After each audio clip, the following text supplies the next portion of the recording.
계절은 어김없이 봄으로 향해 있다. 그 계절처럼 우리 마음의 도량에도 봄은 오고 있는지.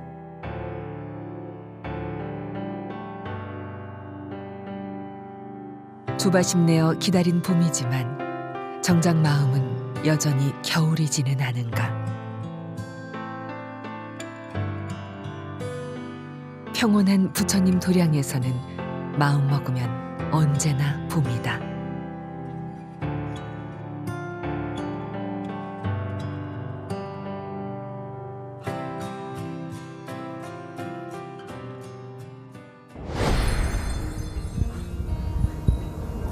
서서히 봄 기운이 움트고 있는 청주의 구룡산.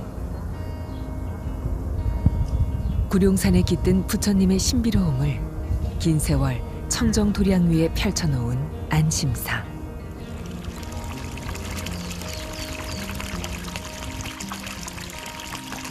잔잔한 물소리는 청정 도량에 들기 전 세속의 짐스런 마음들을 깨끗이 털어내고 오라는 부처님의 배려 같다. 소나무 군락을 병풍 삼아 아담하게 자리 잡은 청주 안심사는 곳곳에서 긴 역사의 흔적이 묻어나는 천년 고찰이다. 청주 안심사는 이제 기록에 따르면 755년 진표율사가 처음 창건했다고 전해지고 있습니다. 안심사라는 이름은 이제 제자들의 마음을 편안히 하겠다라는 의미에서 안심사라고 지었는데요. 그 통일신라 시대에 처음 창건된 이후로 이제 계속 유지되어 오다가 고려 시대에 한번 이제 중건한 기록이 있습니다. 이후 조선 시대에 와서는 조선 초기에는 숭유억불 정책에 따라서 사찰이 많이 이제 축소된 걸로 보여지는데요. 그 신증 동국 여지 승람이란 이런 지리지에 안심사의 내용이 빠져 있는 걸 보면은 아마 그때 당시 좀 축소돼서 존재하지 않았나 그렇게 보고 있습니다. 그리고 이후 임진왜란 이후에 이제 1662년에 송암대사께서 지금 이 안심사를 이제 다시 중건하셨는데요. 이후 이제 6.25 전쟁이라든지 이런 전란 속에서 이 사찰이 소실되지 않고 지금까지 남아 있는데요. 한 1200에서 1300년 정도 지금까지 유지되고 있는 청주의 유명한 고찰 중에 하나라고 볼 수 있습니다. 진표율사는 왕과 귀족들에게 계를 내릴 정도로 당대 최고의 스님으로 추앙받았지만 수도였던 경주가 아니라 가여운 중생들을 찾아다니며 절을 짓고 부처님 법을 전했다고 하는데 이곳 안심사도 그중 한 사찰이다. 안심사가 창건될 당시에 진표율사가 남긴 흔적들이 지금까지도 남아있는데 안심사 세존사리탑은 기록으로 보면은 755년 진표율사가 안심사를 창건할 때 같이 만들어진 걸로 전해지는데요. 안에는 그 석가모니의 진신사리를 모셨다고 이렇게 전해지고 있습니다. 그런데 이후에 이 세존사리탑이 소실되었다가 조선 후기에 이제 이 구룡산에서 발견이 돼가지고 현재 위치로 옮겨왔다라고 전해지는데요. 그 내용을 담은 그 탑 B가 바로 앞에 있어서 그런 경위를 지금 알 수 있습니다. 근데 기록상은 755년에 최초 제작된 걸로 되어 있지만 그 사리탑의 양식적인 측면을 봤을 때 전혀 무늬가 없는 것을 봤을 때 조선 후기 부도탑의 양식을 보여주고 있습니다. 그렇기 때문에 아마 이 안심사 세존사리탑은 이 위치로 옮겨왔을 때 당시 제작된 게 아닌가 그렇게 추정하고 있습니다. 보이지는 않지만 이 세존사리탑 안에는 진표율사께서 안심사에 모신 석가모니 부처님 진신사리가 담겨 있을 것이다.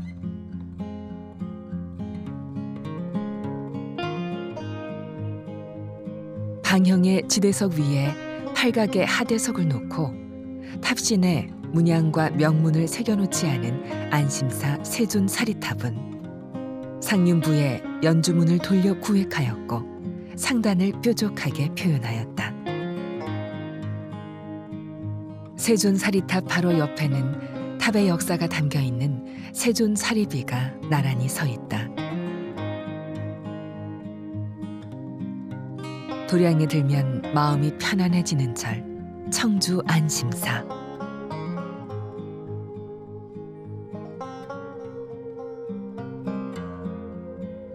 안심사는 규모는 작지만 긴 역사 속에서 조성된 귀중한 문화재들을 보유하고 있는데 그 중에 대표적인 문화재가 대웅전이다.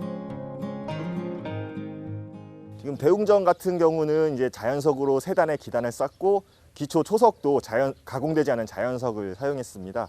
그래서 정면 3칸에 측면 2칸, 맞배지붕 형태를 띠고 있는데요. 당초 저 건물이 맞배지붕으로 처음 지어진 게 아니라 정면 3칸, 측면 3칸, 팔짝지붕의 양식을 띤 건물이었습니다. 그런데 이제 이후 보수하는 과정에서 팔짝지붕이 아니라 맞배지붕 형태로 고치게 되고 측면도 3칸에서 2칸으로 줄이게 됩니다. 그리고 기둥 같은 경우도 베을린 기둥이 아닌 일자로 쭉 뻗은 미늘림 기둥을 사용하고 있고 공포도 지금 다포식을 나타내고 있는데 맞배지붕 양식의 건물 중에 그 측면에 공포가 나와 있는 경우는 흔치가 않습니다. 그래서 그러한 가치 때문에 현재 보물로 지정돼서 보존 관리되고 있습니다.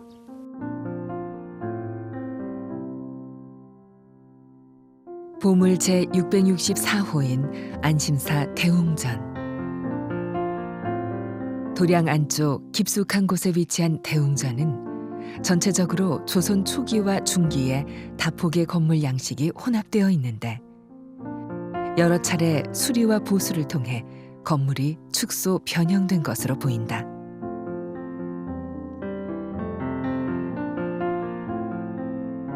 전각의 높이나 규모에 비해 지붕이 과도하게 크게 보이기도 하는데 전해지는 바로는 산사태로 인해 대웅전의 일부가 소실되어 보수 과정에서 측면 한 칸을 줄이고 지붕도 맞배 지붕으로 바꾸었다는 이야기가 있다.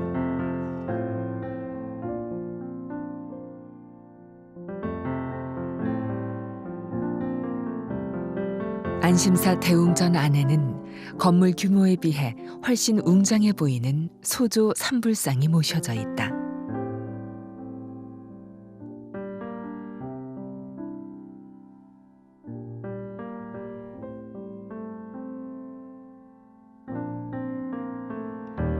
지금까지 밝혀진 내력이 없어 더 신비로움에 쌓여 있는 안심사 대웅전의 부처님.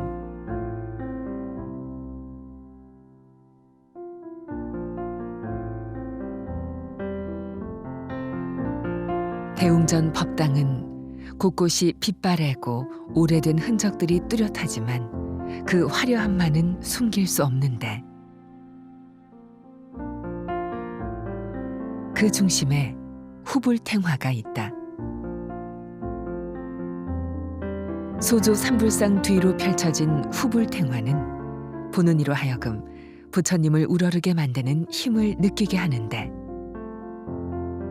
이 후불탱화는 조선 말기에 제작된 귀중한 불교 미술 작품이다.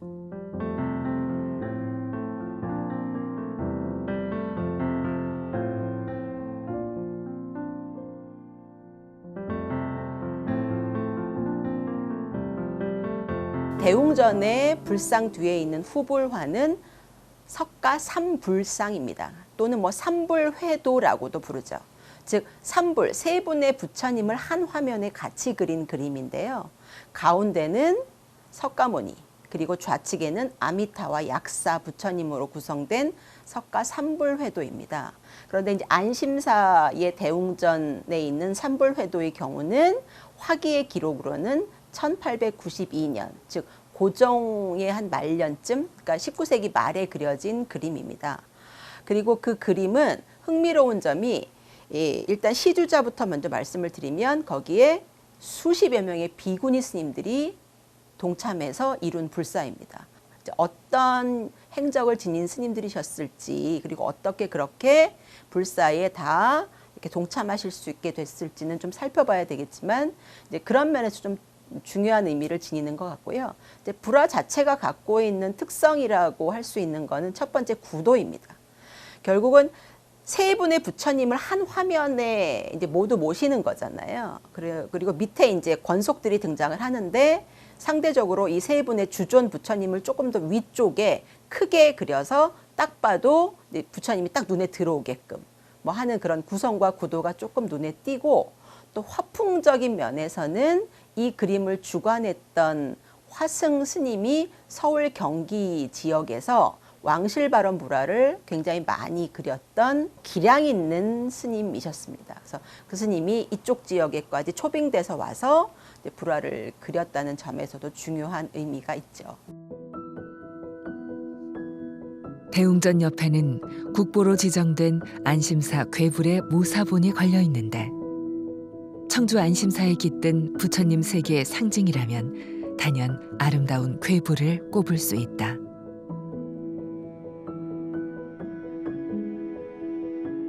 영산회상을 묘사한 안심사의 괴불은 본존인 석가부를 중심으로 설법을 듣기 위해 모여든 여러 무리들과 사천왕상 등이 대칭적으로 배치되어 있다.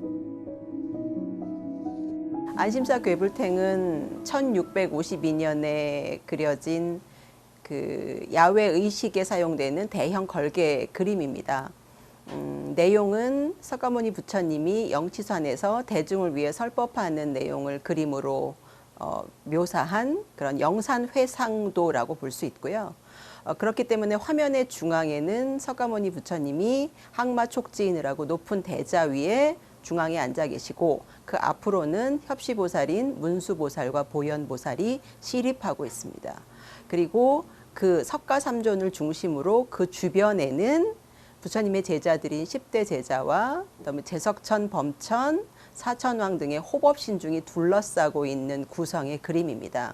근데 이 그림은 특히 화면의 좌우로 그 구도와 구성이 굉장히 대칭을 이루면서 안정감 있게 자리하고 있어서 이 그림을 괴불화를 마주하게 됐을 때 전체적으로 그 부처님이 주는 존엄함과 그 존격이 딱 느껴지기도 하고 아름다운 화취가 느껴지는 충청북도 지역의 대표적인 괴불이기도 하고 16세기 중반이 또 대표적인 괴불이기도 합니다. 왜냐하면 임진왜란이 지나고 난 이후에 이제 전란이 끝나고 나서 폐허가 되다시피 한 사찰들에서는 스님들이 이제 재건불사를 하시는 과정에서 건물과 또 불상 위주로 보통들은 이제 먼저 불사를 시작하시는데 이제 그러다 보니 불화의 수량은 그렇게 많지 않습니다.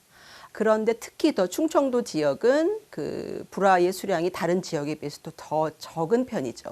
근데 그런 가운데 안심사 괴불화가 1652년에 그려져서 실제로 야외의식에 사용되었다는 점은 굉장히 중요한 의미를 지닙니다. 우선 지역적으로 충청도 지역을 대표할 만한 17세기 불화라는 점, 그리고 또 한 가지는 의식에 사용되면서 어떤 의식이, 어떤 성격의 의식들이 이제 열렸는지를 짐작할 수 있다는 점, 그리고 또 하나는 17세기의 불화가 어떠한 화풍으로 그려졌는지를 짐작할 수 있는 이런 점이라는 것에 다각도로 아마 그 의미가 반영돼서 국보로 지정되었을 것이라고 생각하고 있습니다. 부처님을 중심으로 위로 갈수록 무리들을 점점 작게 묘사해 상승 효과를 나타냈고 화려한 문양으로 표현된 광배는 부처님을 더욱 강조하고 돋보이게 한다.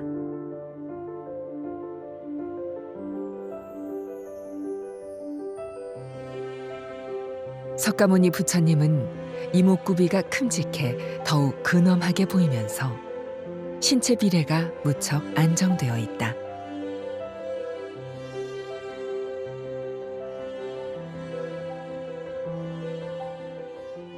안심사 괴불화를 보면 다른 불화들하고 비교해서 괴불화뿐만이 아니라 다른 일반 설법도 불화하고 비교해서도 얼굴의 표현에 굉장히 다른 불화와는 다른 특징적인 어떤 개성이 보입니다. 특히 이제 그 석가모니 부처님을 보면 눈을 크고도 아주 강렬하게 그려서 한눈에 딱 봐도 그 전체적인 부처님이 주시는 그 카리스마 이런 것들이 이제 확 느껴지는 거죠.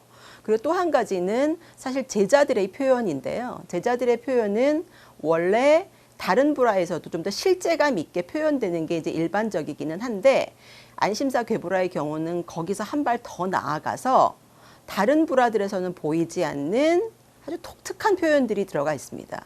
그러니까 여기 스님들의 이제 얼굴에 그 주름이 있으면 그 주름을 먹선으로 그리고 그 사이사이에 빈 공간을 먹으로 채운 거예요. 그래서 굉장히 어찌 보면 현대적이기도 하고 그로테스크해 보이기도 하지만 그 승려들이 갖고 있는 어떤 승풍의 기운들이 상호에서 굉장히 강하게 느껴지죠. 그래서 이런 표현들도 안심사 괴불화가 갖는 아주 독특한 화풍상의 특징인데 이건 결국 이 불화를 그렸던 불화승, 신겸이라고 하는 불화승이 갖는 아주 독자적인 개성이라고 볼 수 있습니다. 또 한 가지는 금의 사용입니다. 이제 금은 워낙 고가이다 보니까 사실 불화에서는 그렇게 많이 쓰기는 어렵습니다. 물론 이곳저곳에 쓰고 있는 불화들이 꽤 있긴 하지만 특히 괴불화는 대형 불화다 보니까 이제 그 금을 사용하려면 시주금도 많이 받아야 되고 이제 어려움들이 있었겠죠. 그런데 그 불화들을 저희들이 이제 꼼꼼히 그 앞에 가서 예배드리고 보다 보면 부처님의 옷자락이라든가 광배의 테두리라든가 그다음에 이제 권속들의 장신구라든가 이런 곳에 금이 아주 많이 쓰여 있습니다. 그리고 또 한 가지 흥미로운 점은 밑에 이제 화기가 있는데 화기를 보면 그 금시주, 그 황금 시주를 누가 했냐면 17세기에 불교계의 큰 어른 중에 한 분이었었던 백곡 천흥 큰 스님이 계신데 그 천흥 스님이 황금 시주를 했다고 기록되어 있습니다. 그러니까 그만큼 귀하고 진귀한 것들을 앞장서서 시주하셨다. 뭐 이렇게 볼 수 있는 거죠. 그래서 채색, 그다음에 안면의 표현, 그리고 이제 구도 이런 여러 가지 측면에서도 아주 독특한 화풍을 지니는 뭐 괴불화의 걸작 중의 걸작이죠. 건축적 양식에서 대웅전과 좋은 대비를 이루며 문화재의 가치를 인정받고 있는 안심사 비로전. 비로전은 비로자나부를 모시는 법당인데 안심사 비로전의 편에게는 영산전이라는 이름이 걸려 있다.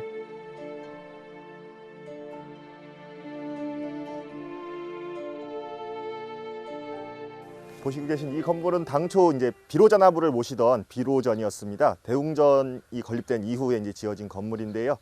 이제 사찰에 있는 건물 명칭이라는 게 그 어느 분을 모시냐에 따라서 명칭이 바뀌게 됩니다. 근데 비로자나부를 모시던 그 상황에서 사찰 운영이라든지 이런 거에서 이제 상황이 바뀌다 보니 비로자나불이 아닌 이제 나한을 모시게 되는 영산전으로 바뀌게 됐고요. 그 현재 용도에 맞게 현판은 현재 영산전으로 되어 있지만 실제 저희 문화재 지정할 때는 본래 건립 당시 용도였던 비로전이라는 이름을 지정 문화재 명칭으로 사용을 하고 있습니다. 그래서 많은 사람들이 이제 보실 때 이게 좀 명칭이 다르니까 많이 혼란스러워 하시는데요. 저희는 일단은 당시 최초 건립 목적에 맞는 명칭을 하는 게 맞다라고 보고 있기 때문에 현재 비로전이라는 명칭을 사용하고 있습니다. 안심사 비로전, 즉 영산전 내부에는 비로자나불이 아닌 석가모니불 좌상을 비롯한 삼존 불상과 16나한상이 함께 모셔져 있다.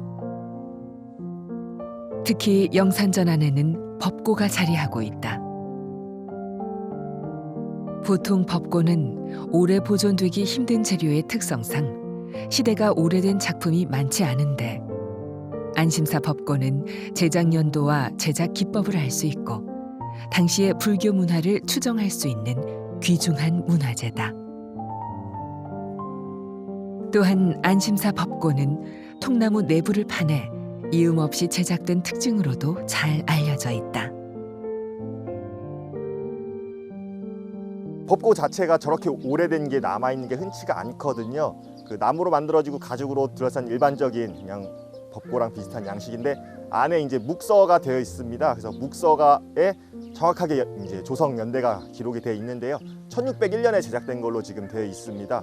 오히려 연도로 따지면은 이제 대웅전이나 비로전보다 조금 더 빠르다고 볼 수 있는데요. 뭐 화재의 흔적 같은 것도 남아 있고 해서 좀 그런 사찰의 오래된 역사를 가장 오랫동안 간직하고 있는 유물이 이 법고가 아닐까 지금 생각하고 있습니다.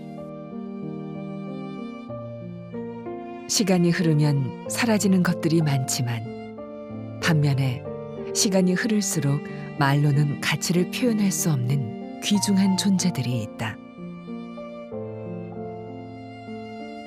중요한 것은 우리 스스로 무엇에 가치를 두고 사느냐이다. 사라질 것인가, 영속할 것인가. 그 정신적인 무게는 바로 우리 안에 있을 것이다.